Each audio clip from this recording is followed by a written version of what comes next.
Doctor Yasir जी हाँ, साहब, doctor Yasir साहब ये बताइएगा, क्या आपको लगता है कि दोनों तरफ ये ख्वाहिश मौजूद है कि ये मामला जो है वो कशीदगी ख़त्म हो? और दूसरा ये बताइए कि दबाव में इस वक्त आपको कौन नज़र आ रहा है? मार्को रूबियो ने कहा है कि ईरान जो है आबनाए हुर्मुज़ को बंद करके ईरान पर अमेरिका पर दबाव बढ़ाना चाहता है, और अमेरिका ने, आपको पता है, बहुत शदीद हमले भी किए। अब तो सिविल इंफ्रास्ट्रक्चर को भी निशाना बनाया जा रहा है।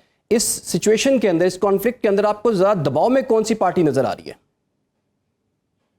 बहुत शुक्रिया और बड़ा ही इम्पोर्टेंट आपने नुक्ता उठाया है। इस तरह हमने देखा है कि दबाव जो है वो नेचुरली इस तरह लग रहा है जिस तरह के अमेरिका को पाकिस्तान ने जिस तरह ऑफ रैंप प्रोवाइड किया, अमेरिका ज्यादा डेस्परेट था।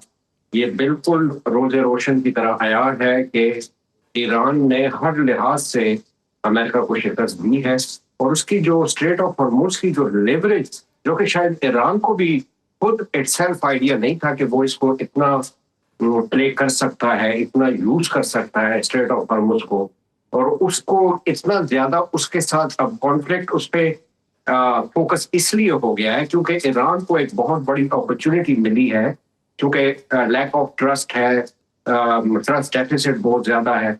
ईरान एक प्रेसिडेंट सेट करना चाहता है, जो मैं समझता हूँ कि ये एक एस्टेब्लिश्ड फैक्ट हो गया था कि स्ट्रेट ऑफ हॉर्मुज़ को किसी भी वक्त ईरान बंद कर सकता है।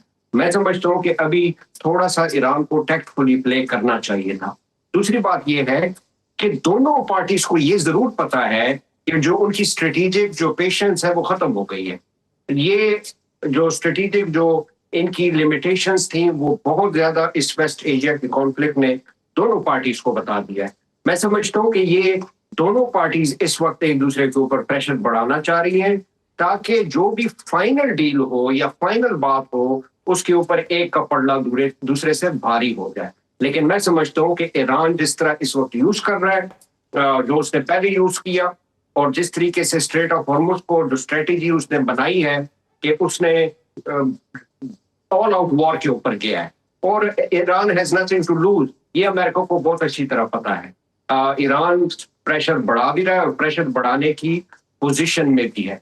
तो मैं समझता हूँ कि ये जितनी भी गल्फ स्टेट्स हैं उनको समझना चाहिए कि उनको अब ईरान के साथ मिलके कोई ना कोई ऐसी फाइनल डील पे चले जाना चाहिए जिसकी वजह से जो है वो सिचुएशन काम डाउन हो। एक इम्पॉर्टेंट बात बताना चाहता हूँ कि लास्ट पॉइंट ये बड़ा जरूरी है, क्योंकि इसहाक डार साहब जब चाइना आए तो अंडरनीथ मीटिंग में एआई की कॉन्फ्रेंस थी, लेकिन ये मैसेज चाइना की तरफ से डिलीवर किया गया है पाकिस्तान को कि विंडो ऑफ अपॉर्चुनिटी जो है वो बहुत थिन है, ये ऑल आउट वॉर में ट्रांसफॉर्म हो सकता है। लिहाजा आपकी जो एक्सपर्टीज है, अपनी एफर्ट्स हैं जो आपने पहले शो की, वो पाकिस्तान को ये मैसेज दिया गया है कि आप वो तेज कर दें, इन दोनों के दरमियान में मुफाहिमत बढ़ाने के लिए कोशिश तेज। डॉक्टर यासिर साहब, ये बताइए, अमेरिका ने कोई ये जो जंग शुरू की थी, अभी तक लोग कह रहे हैं कि इसकी कोई एग्जिट पॉलिसी नहीं थी, उसको समझ नहीं आ रहा मैंने किस तरह से वापस जाना है।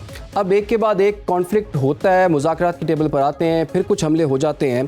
ईरानी वज़ीर ख़ारजा ने ये कहा है कि हम वेनेज़ुएला नहीं हैं और ईरान अब मैदान मार कर ही अमेरिका के साथ जंग ख़त्म करेगा। आपको लगता है ये डिसाइसिव मोमेंट है ईरान के लिए भी कि इसको वंस फॉर ऑल जो है डिसाइड किया जाए? और अमेरिका की क्या पॉलिसी आपको नज़र आती है? क्या दबाव में ला के दोबारा मेज़ पर लाना है, या इस दफ़ा वो मकासद जो कि उन्हें पहले हासिल नहीं हुए, इस दफ़ा उनके लिए मौका है कि इसे हासिल करके उसके बाद फिर मामले को तय किया जाए? अच्छा, बड़ा ही आपका इम्पोर्टेंट क्वेश्चन है। पहली चीज तो ये है कि 19 जो इदारे हैं अमेरिका के अंदर, जो उनकी सिक्योरिटी एजेंसीज हैं, उन्होंने रिपोर्ट प्रेसिडेंट डोनाल्ड ट्रंप को दी थी कि ईरान के ऊपर अटैक करना बहुत बड़ा स्ट्रेटेजिक ब्लंडर होगा। एक चीज। दूसरा ये है कि ये रिपोर्ट भी दी गई थी कि ईरान किसी भी किस्म के जोहरी हथियार जो है वो नहीं बना रहा। और याद रहे कि ईरान जो था, अगर हम देखें जितने भी इनके दरमियान में आपस में बातचीत रही, तो ईरान वीक पोजीशन पे था उस वक्त। ईरान जो था वो तकरीबन ऑलमोस्ट हर बात पे सरेंडर कर रहा था, अमेरिका के साथ ताउन कर रहा था, लेकिन अमेरिका ने 2 दफा वो जिस तरह इंग्लिश में कहते हैं ना कि बैक स्टेप किया ईरान को, उसका ट्रस्ट बुरे तरीके से तोड़ा। तो एक तो बात ये है। दूसरी ये है कि इसको थोड़ा सा बिगर पिक्चर में देखें। हम एक ट्रांजिशन पीरियड में हैं जो कि यूनिपोलर से मल्टीपोलर वर्ल्ड ऑर्डर की तरफ जा रहे हैं, जिसमें चाइना और रशिया जो है वो भी बहुत बड़ी ताकतें हैं। वो किसी भी सूरत नहीं चाहती कि ईरान को शिकस्त हो, क्योंकि इनडायरेक्टली ये उनकी भी शिकस्त होगी। तो ये सिर्फ ईरान तक महदूद नहीं है ये जंग, इसके बिहाइंड जो है रशिया या चाइना जो है बहुत बड़े प्लेयर जो है वो अपना रोल प्ले कर रहे हैं, और उनकी मदद से भी ईरान इस काबिल हुआ है कि जो जिस तरीके से उसको स्ट्रेटेजिक इंसर्कलमेंट कर दी गई है अमेरिका की, वो मजबूर हो गया कि वो यहाँ से निकले। ये बिल्कुल भी एक स्ट्रेटेजिकली वायबल जंग नहीं थी, क्योंकि अब बहुत सारी आवाजें अमेरिका के अंदर से उठ रही हैं और पूछा जा रहा है प्रेसिडेंट डोनाल्ड ट्रंप से कि आपकी एंड गेम क्या थी, आपके ऑब्जेक्टिव्स क्या थे। आपने जंग में जो एक शुरू में किया जाता है कि जी आपके गेन्स क्या हैं, आपके लॉसेस क्या हैं, बिल्कुल भी उस तरह की कोई स्ट्रेटेजी अमेरिका की तरफ से सामने नहीं आई।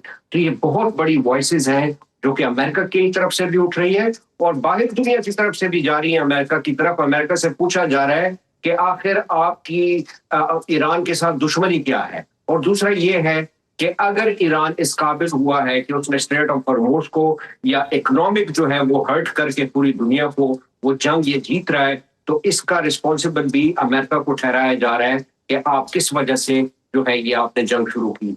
उससे भी बड़ी बात जो कि अमेरिका में अब इस वक्त बहुत ज्यादा हो रही है कि क्या ये अमेरिका की जंग है या क्या ये इसराइल की जंग है। तो ये बहुत बड़े मेरे ख्याल से सवालात ज्यादा हैं। बड़ा इंपॉर्टेंट था, आपने मेरी बात काट दी। देखें, मैं ये बात कर रहा था कि सवालात बहुत बड़े हैं। क्या से गल्फ स्टेट्स जो हैं वो सबसे ज्यादा सफर कर रहे हैं। ये वक्त आ गया है कि वंस फॉर ऑल वो अब इस बात के ऊपर सोचें, मिल बैठ के बात करें, यूनिटी अपने अंदर लेके आए। क्या सेहूनी लॉबी जो है उसने इसराइल ने क्या उसने जेनोसाइड बंद कर दिया है गाजा के अंदर? क्या उसने यमन उर्दन में बंद कर दिया है? जितने मजालिम सालों से वो कर रहे हैं क्या उसने खत्म कर दिए? अमेरिकी अड्डे जो थे वो आज तक मौजूद हैं। वो क्यों मौजूद हैं? कौन ईरान के ऊपर अटैक कर रहा है? कौन वहां इंट्रूडर है? कौन एग्रेसर है? उसके एनर्जी जो शॉक वेव्स हैं, उसकी इकोनॉमिक जो शॉर्ट फॉल्स हैं, सब गल्फ स्टेट्स बेयर कर रहे हैं। तो क्या वो ईरान के साथ बैठ के पाकिस्तान को मिला के क्या अमेरिका को यहां से निकालना चाहते हैं? और क्या वो जो ग्रेटर इसराइल का ख्वाब है वो मिलके इसराइल के साथ मिलके उसकी तकमील करना चाहते हैं? मेरा ख्याल ये बहुत बड़े सवालात हैं जो कि मुस्लिम दुनिया को और अरब दुनिया को अब मिल बैठ के बात करके इस पे जो है वो इनको सॉल्व करना है, अगर उन्होंने अपनी जो है वो स्टेबिलिटी इस रीजन में चाहते हैं।